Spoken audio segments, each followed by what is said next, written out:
right, so we're live on the road in the IncredibleBank bus with Todd Nicklaus, Greg Nicklaus, and somehow we picked up a Michael Nicklaus. He's a Nicklaus. And don't forget me.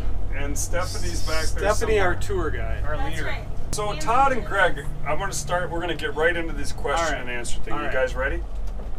So when your CEO, you know, this crazy CEO that you have came to you and said, you know, we're going to start financing buses and we need to buy a bus to show that we're legitimate. What was your first reaction to that, Todd? Really? Oh, you can tell him. You can tell him. I thought it was a little crazy. What do you need the bus for? But the reality of it is, I think with your vision, it gives you a pretty good idea. If you're going to finance it, you're literally selling it. And better way to do it than to actually have one to sell out of. All right, what about you, Greg? Did you think it was an absolute crazy idea? No, I thought it was a pretty good idea because I've been in the finance business. So you had to do something that was different than everything else, and this was different.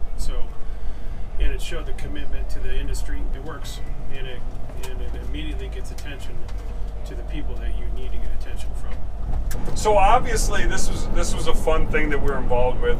It's turned out really well for the bank. As you guys look back, you know, way back to when, because Todd, what year did you first come back to River Valley? 1990. Greg, did you come in 98? 97. Yeah. So when you first came to the bank, back to the bank, Todd, do you remember what the assets were, what the size of the bank was then? We were about 64 million. 64 million? 64 million, yeah. Greg, what was it when you came? 120, 125? Yeah, I'm going to say about double that.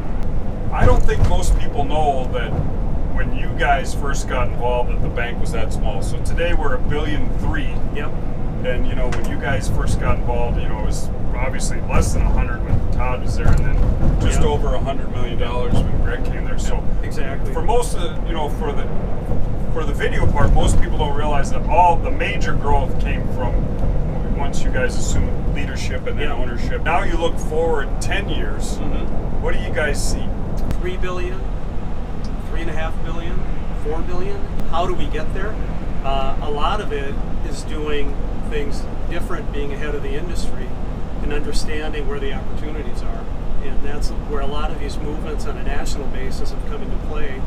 It kind of started with the motor coaches. Again, I think a lot of people would be surprised that you're not just wanting to sit back and cash the checks. You guys are looking to grow more. Absolutely. We love the business. We've got great people. We've got another generation coming up. 6 boys. It's been very good to us. We've been really fortunate, and the locations are terrific. So as you look at the national bank, and you mentioned IncredibleBank, what do you see as our other niches or other opportunities? You know, as we're getting more and more involved in this, and we broaden our scope. I think there could be a niche for $500,000, $750,000, $1.5 million quick commercial business loans. I don't quite know what it would be in there, but we're really good at it. And if we could figure out how to use that in financing small businesses that would be direct as opposed to SBA. How have you learned to change, or how have you learned to deal with those big changes in your roles? You know, it's kind of interesting. I came in the bank this morning. I think Nick said hello and had a customer at his desk. And he said, "I'd like to introduce you to our custodian." And he did not say that. He absolutely did. I actually said, you know, I actually got a promotion. I'm now the janitor. Seriously, beyond that, you have to trust your leadership, and you have to trust the people that you have in place to run your business, and let them do what they're really good at. Michael Nicklaus, third generation, middle son of Todd Nicklaus. What does it feel like to be a third generation family member involved in a large company? Is there any pressure?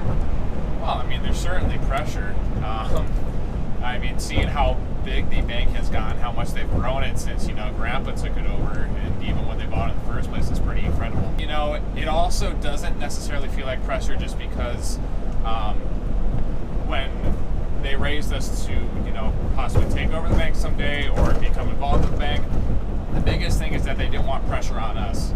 to feel pressure to even go into the bank in the first place. Just like they talked about getting their experience outside of the bank first. That's the same way they kind of talked with us, and I would still like to do that. And if I come back, great. And if not, it's always something that gave myself a great experience for something to look up to in the future. Awesome. That's a good answer. All right, should we sing? All right, you got the shit Sure. Gonna find my baby, gonna hold her tight, gonna grab some afternoon delight. Thinking about this, working up and half the time, looking forward to a little afternoon delight. Rubbing sticks and stones together makes the sparks ignite. While the bottom of it is getting so excited, the sky rockets in flight. Know a lot of chicken fried and cold beer on a Friday night. A pair of jeans that fit just right, and the radio. Oh, play me some mountain music like Grandma and Grandpa used to play. All right. That worked out well. Cool. Nice. So what'd you learn, Mike? Honestly, nothing. That's always That's impressive, good. isn't it? That's so good using an hour. Good driving, Todd.